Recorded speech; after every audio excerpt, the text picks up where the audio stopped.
Your money goals are too small, and I will prove it to you. My name is Hormozi. I run a portfolio of companies at acquisition.com that generates over $250 million per year in revenue. I did a book launch 12 weeks ago that did $106 million in a weekend, and I broke a Guinness World Record for the fastest selling nonfiction book of all time. So in this video, I'm gonna explain how you need to rethink your income, your investments, and savings goals and timelines.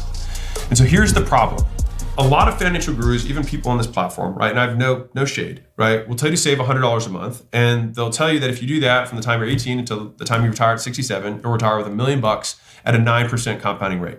And that all sounds great until you realize that when you're 67, that $1 million is going to only be worth $170,000. So why is that? So just $1 in 1975, right, 50 years ago, has today's equivalent purchasing power of $6.02. That's a 6x difference in 50 years.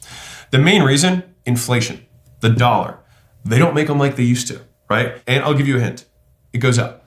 So this measurement is conservative. This is based on the last 50 years, not necessarily the next 50. And so if that's the problem, how do we solve it? So this is kind of the new way I think about your goal. Let's say that you had the goal to have $1 million. Obviously, add or remove zeros as it suits you, right? So some of you might be 10 or 100 or a billion or whatever you want. Let your heart, go wild.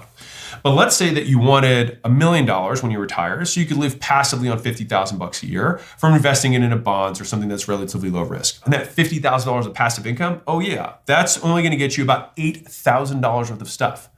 Tough to live on that per year. So let's say that you were a little more ambitious and you said you wanted $4 million. If that was your goal, like it was for me, you might want to adjust it and take into account the inflationary reality. So if you want that $4 million when you retire, you probably need $24 million. That's a big difference. Again, that's just because you're thinking in today's dollars, not future dollars. I want to give you some good news. Compounding is still a thing and it still matters. You probably just need to do more of it and do 4